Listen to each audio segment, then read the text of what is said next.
Hey, what's up, everyone? I'm sitting here with Ron. He's absolutely crushing it out in Indiana. How is it going today, man? Well, living the dream one nightmare at a time. Awesome, dude. Awesome, dude. So I like to jump right into it and kind of this is one of my favorite questions to ask right up in the beginning. But talk to me about why you got started in this space in the first place and sort of what that journey was kind of like getting started and where you're at right now. Okay, so funny story. I was getting ready to retire, and I'm retired military, and I sold back all my leave, and I got this big hunk of check back, and I was like, I need to buy myself an early retirement present, and so I was like looking at AR-15s, and I was looking at drones, and I went to my wife. I was like, which one should I get? I was like, I'm gonna get the drone, and she's like, don't get the drone. I'm like, okay, I'm gonna get the AR-15. She's like, get the drone. So I got the drone, and I was out fiddle farting around with my at my in-laws' place, and taking pictures. And I brought them in, put them on the computer for everybody to see. And my mother-in-law was like, wow, these are really good. You should do this when you retire. And I was like, there's nobody gonna pay me money to fly a drone around and take pictures. So when I retired, I got the quintessential government desk job that everybody's supposed to want, and that lasted about 9 months. I couldn't stand sitting behind a desk anymore, so I decided I was going to be a stay-at-home dad, Mhm. and that lasted about 3 months. And I started taking jobs on the side, flying drones, taking pictures, and then I had some real estate friends that were like, "Well, do you do inside pictures too?" And I was like, "Sure." Yeah. And so I taught myself interior photography as well, and Um, it just kind of took on a life of its own, and here I am almost 10 years later. I've got myself and seven more employees, and we're growing every year, and we're just killing it. Awesome, man. That's a great story. Okay, so when you're first starting out, right, and you're flying a drone, and you're like, yeah, sure, I can take some inside photos, things like that, and that started to kind of pick up as a business. What would you say was your initial goal, right, when you first started out, and then compare that to what a current goal might look like, and the juxtaposition between those things, and kind of how much have you grown in these last 10 years or so? So initially, this was just supposed to keep me in like the newest drone. So I had no aspirations of this becoming like a business of like of any kind. And like I said, it just took on a life of its own, and I started doing more and more and more and more and more, and people reaching out to me, and uh, then I was like, well, I can't do everything by myself anymore, so I hired on a buddy, and it's just kind of gone from there. And it went, well, I can't do all the paperwork anymore, so I hired an admin person. Um, so and now my goal is to dominate Indiana. Yeah, I mean, we've already bought out one of our competitors. Um, nice. um, we sorry. We my goal is to at least grow a little bit every year, and as of right now, we've been growing at a steady anywhere between 25 to 30% a year. As far as you know revenue and clients. So Awesome, man. Okay, cool. So talk to me a little bit about you mentioned you have a team, right? So talk to me a little bit about what you look for in scaling out a team, and is that something that you enjoy doing? Like, what does that look like when you're hiring people out, and how has it helped you having the extra help on a day-to-day basis growing your company? well, what I like about growing a team is I get to bring someone else on and see other people get excited about the same thing I'm excited about. Being a smaller company, I have a lot of hands-on stuff with with all of my new employees. What I look for is someone that has some sort of customer service experience. Believe it or not, I don't photography experience is not the first thing I look for. I look for customer service, people that have been in the service industry, retail, sales, uh, waitressing, bartending, stuff like that. If they have experience shooting photos, that's even better. A lot of my guys I yanked straight out of college, Hmm.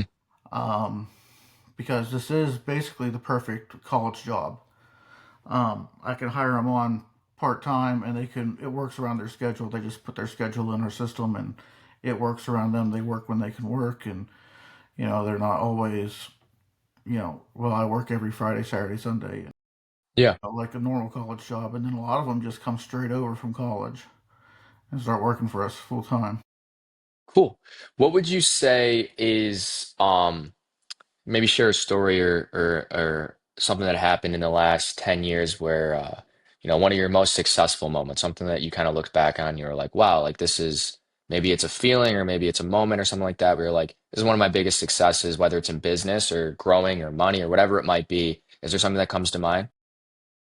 Well, the thing, I think it was a few years ago when we actually surpassed $100,000 in gross for Nice. the year. It was just like, Yeah. it seemed like it was going to be something impossible to ever achieve, and it kind of snuck up on us like without even knowing it. I just happened to look back at the numbers one day, and I was like, "Holy crap!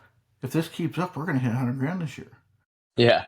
Wow, this might actually be something that turns into something, and uh, and we've just gotten, you know, we get recognition all the time, from realtors, real estate companies. Uh, they love us. They invite us to all their shindigs, and they treat us like part of the family because I mean we are we're not just photographers, we're partners. Yeah. So, 100%. hmm 100%. Speaking a little bit more on that, what would you say is the most important thing when it comes to growing a real estate media company that you've learned over the last 10 years? whew, most important thing about growing a real estate company. Customer service is more important than having perfect pictures. If you take care of your customers, even if your pictures turn out like shit, and you do your best to make it right, then you'll make it. 100%. I couldn't agree with you more in terms of because, 50% of what they're buying is obviously the product, but the other 50% is that customer service. And we see hmm that a lot in a lot of the companies that we work with is the most successful companies are the ones that focus really heavily on keeping their clients happy and just understanding they're more building relationships with them. I do like what you just said there when you mentioned that, you guys are a team, like you are part of that culture and you are part of that real estate process. And that's a super important thing when it comes to not only hiring people out, but starting in the first place. It's just understanding that you're selling more than just photos. You know what I hmm mean? Yep. Yeah, Awesome. you're selling yourself and you're selling a service more than you're selling photos and video. You can make the world's best video, but if you're a provide crappy service, then you're not going to be run along. Yeah, absolutely. So right now, right, 10 years in, how has the business changed, whether it's in volume and frequency, stress or lack thereof stress and more content from when you first started out. You have mentioned, kind of in this interview so far that something that really sticks out to me, it sounded like when you kind of got started, things just kind of started to happen, right? Like it just, this came and then this came and this came. Your time horizon was just like, I'm going to be doing this, right? Do you think that has something to do with your success? The fact that you weren't putting yourself up against some hypothetical time frame of if I'm not successful in the next 2 months, this isn't going to work or talk to me a little bit about what your time frame is like as a business owner and how you handle those stresses and things like that.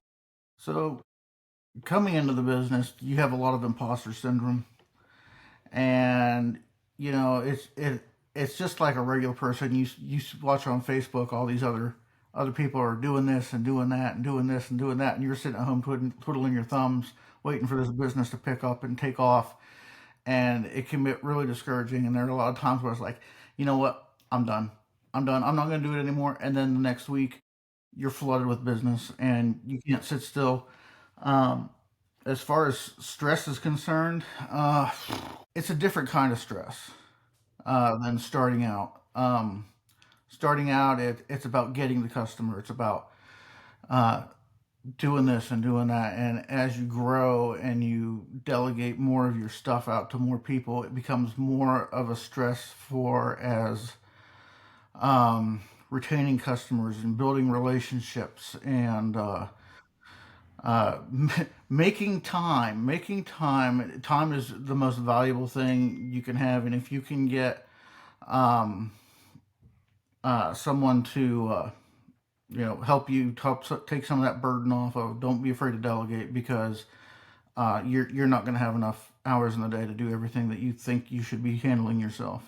Yeah, absolutely. So sticking on that a little bit about, first starting out or right now, and obviously you have a lot of knowledge on this entire business, but how important do you think pricing is in terms of getting customers, but also in terms of scaling, in terms of making money? What do you look at when you are pricing out your services, or just talk to me about your theory on pricing in the first place?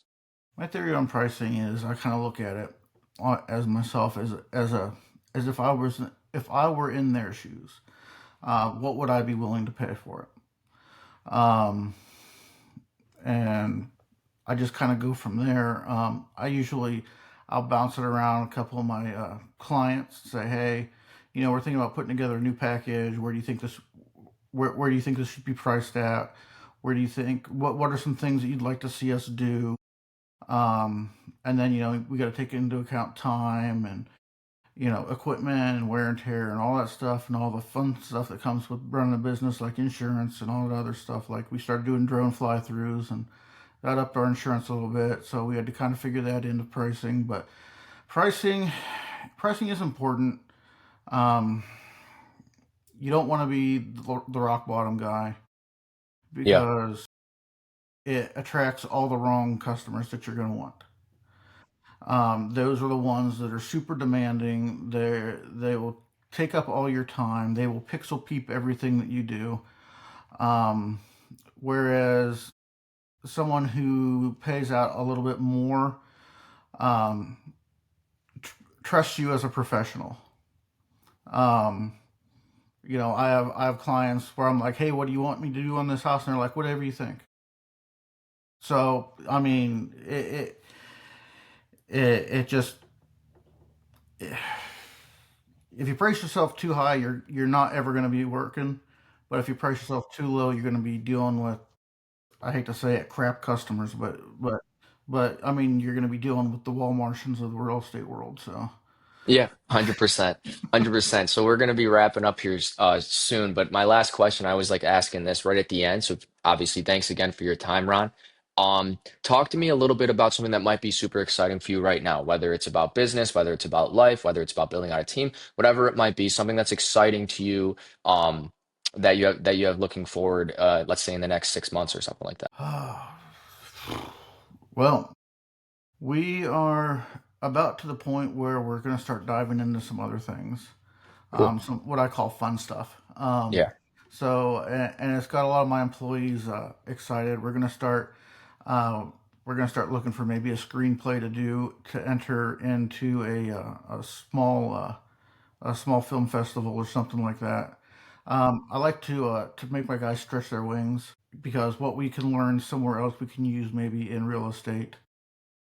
And then we're to the point now where we have a good team and there's a lot of camaraderie, and we're starting to do things together as a team with outside of work.